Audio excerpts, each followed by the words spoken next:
Hello, I'm Kimberly Rues, and I am the librarian at Great Beginnings Early Education Center, and I also support Lee Summit Parents as Teachers program.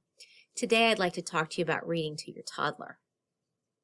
Reading to your toddler strengthens the bond between you and allows him to feel secure. It's a positive, nurturing time that can be filled with laughter and silliness, or sweetness and tenderness. And of course, sharing books continues to boost language development as your toddler acquires more vocabulary and learns the patterns of language through repetition, rhythm, and rhyme. As a toddler, your child is starting to put together connections in her mind about language. This happens when you engage with her using words. Talking and singing count too, but connecting using a book makes a powerful connection between the letters on the page and the sounds she hears. Reading aloud powers up your child's imagination too, which is great for making the most of play. How do you make the most of the time you spend reading with your wiggly little one? First of all, it's important to know that there is no one right way. If your child sits on your lap and soaks up the story, fine. But if your child looks at the book for a minute and wants to get up, that's fine too. Keep reading. And more often than not, his curiosity will lead him to come back around to see that book. Sing-song books or silly books like these, kind of a couple of my favorites, super silly stories, usually get them laughing, or books with their favorite things in them definitely have the most draw. So if they have a favorite show or a favorite character, use that. Find some books with that character in it. They'll definitely be engaged. This is also time to let yourself have some fun with the story. Use different voices for characters. So this is what I mean. Here's a book, I Am a Unicorn. And in the story, you have a unicorn and a sheep. So you would want to use different voices for the unicorn. I am a unicorn! Nope, you're not. So that there's definitely different character sounds in your voice. And if there's sound effects, whether they're already included in the story, like in this one, boing, instead of just saying boing, really put some energy in it. Boing! And even if they haven't written it out and you can see action, you can see a spot for a sound effect, throw it in there. There's nothing more fun for a kid than bringing a story to life like that. Really get into it, and you'll know you're on the right track when you hear them giggle. Children also love to hear the same story over and over again. And while it seems like you may never, ever want to read that one again, keep in mind that the repetition is a huge part of what helps your little one learn our language. At some point, she might just start telling you the story. You can also pause and ask your child what he thinks will happen next. For example, in a predictable story like The Three Little Pigs, maybe after you've done the first pig and the second pig, and then it's time for the third pig, and third pig builds his house out of bricks, and then the wolf comes along, you can say, what do you think will happen next? And hopefully your child will have learned, especially after having read it several times, that the wolf is going to come along and say, little pig, let me come in. And if they can't come up with that whole phrasing, you can also kind of give them the first part. Like you could say, little pig, and then you pause and let them fill in, let me come in. Or you could fill in, no, not by the hair on my chinny chin is what you hope your little one will say. And then, or you can do, then I'll, and then hopefully they'll say huff. And then you can say, and I'll, and they can fill in puff. And so you give them a chance to participate in creating that story with you. That's a really fun technique. Also take the opportunity to count something when it makes sense. It doesn't have to be a counting book to count something, but I love this one, Eric Carl's 10 Little Rubber Ducks. The illustrations are fun, and this is definitely a well-loved library copy. There's some wrinkled pages everywhere. When you come to a page like this, and there's 10 ducks, you can just count them together. And as you say the numbers, your child can join in. 1, 2, 3, 4, and so on.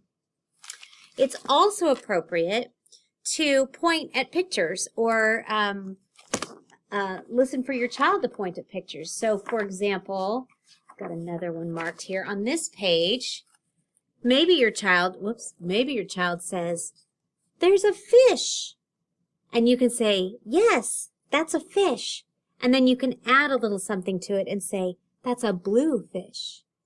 Or you can take another opportunity and you can say, "Where's the duck? Show me the duck," and have your child point out the duck to build that comprehension and understanding of language. So those are all awesome techniques that you can use, and it is totally okay to use some old-fashioned classics. Those are really good for giving us background knowledge. That there's lots of little references to little pig stories all over the world in other books and movies and other stories. So understanding that story helps them get those things. But you can also find some of the great things that have been published recently, like the I Am a Unicorn story that's super duper fun. So definitely keep those things in mind. Explore new ones, reread old favorites. Just as long as you're reading, that's what really matters. Reading is also the perfect opportunity to help your toddler begin to understand how other people feel and to plant the seeds about the things your family values.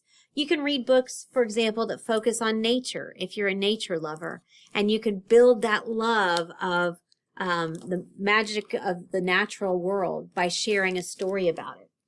If your family is into art, there are amazing books with amazing illustrations. This one's even about art. It's about how art transformed in neighborhoods. It's based on a true story.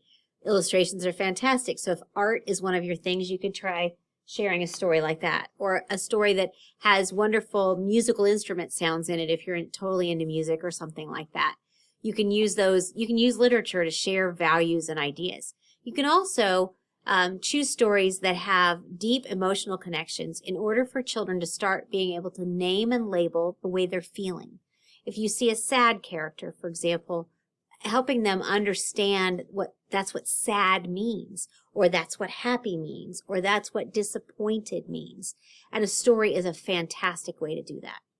So there's so many stories, so many options, and it can be a lot of fun to poke around in a bookstore or click around online and find some great things to read. But I'd like you to remember that our local library has thousands of books, and you can borrow those, return them, get more over and over and over again. Another thing to consider when you're thinking about reading with a toddler is that routines can help your toddler thrive. Knowing what is coming next helps make those transitions easier, and books can be a huge part of those routines. So if you always read a story before nap time or bed, that's a clear signal to your child that it's time to wind down.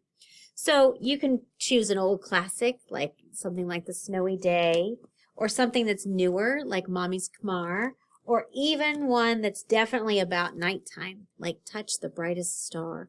Those can be some great stories for winding down. But if you have a little one who is hard to wake up, definitely consider using story as part of that routine. The transition from sleep into wake can be you can use books for that. So a fun sing-songy "You Are My Sunshine, My Only Sunshine" can be a great way to bring somebody back into the day. Or something that's a little animated, like this one called Peek a Tie, Hide and Seek. It's got some wonderful language and some of those sound effects that we were talking about. That can be a great way to energize your child. Or just even if you have some stories about morning, getting ready for the day, that can help make those transitions so much smoother and easier for your little one and for you. So books can also be a great distraction technique. More than once, I can remember grabbing the silliest book I could find when my sons were seriously grumpy. And before long, they were laughing right along with me, and their upset moment was completely forgotten. So don't forget about the power of a story to do that.